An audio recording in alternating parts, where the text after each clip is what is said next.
My name's Emily Stark. I'm with the Gold team, which also consists of Jared Baker and Jonathan King. And we are the filter wash station. So to go through the presentation, I will cover the background of our station, the theory behind our results, the results for the steady state operating curve, the step response model, the frequency response model, and then I will go over conclusion. So the background of our system is that it's a publicly owned treatment works sewage treatment plant. There are 3 filter wash presses to filter out solid waste. Plates are cleaned between each batch, and our team is covering a range of 8 to 20 pounds per minute. This is what the system actually looks like. The water comes out of this pump and goes to either of these manual washing stations, or it'll split off into this section, which has goes to filter washing nozzles and goes through these sensors. This is the flow transmitter. Then it will go to a flow recording controller and then a flow actuator, which will then go back to control the pump. This is the block diagram for the filter wash system. This shows that there's an input that goes into the system and then it comes out with the output of the flow rate. So the theory behind how we're doing the results is that we'll input a percentage of what we want the motor to work at, and that'll give us an average flow for the steady state operating curve. When we're doing the step response and the first order plus dead time model, we'll be giving the system an inputting starting value and a range that we want it to increase over. That will give us the gain, dead time, and the time constant. For the frequency response model, we'll input a baseline and an amplitude, and that will give us the gain, dead time, and the time constant again.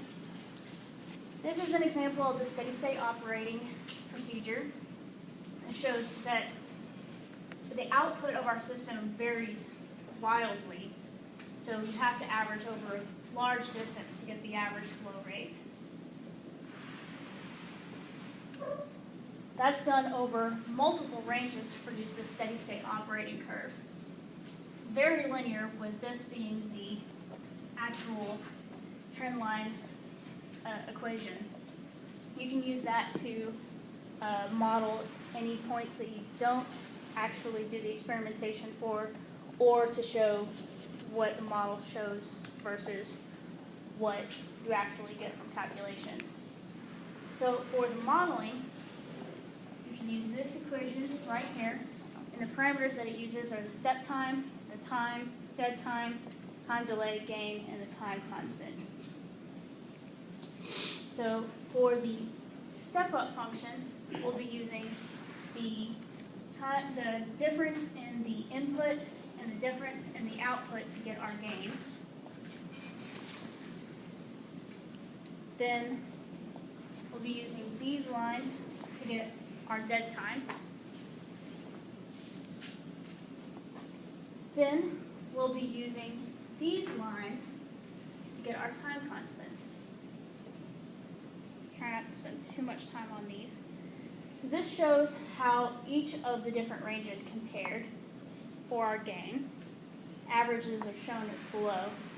Pretty consistent for our averages on step up and step down. Same for the dead time. Fairly consistent, with only a 0.05 second difference between the step up and step down average. Then the same for our time constant, with only a 0.03 of a second difference between the step up and step down averages. So this is the FOPDT model for a step up.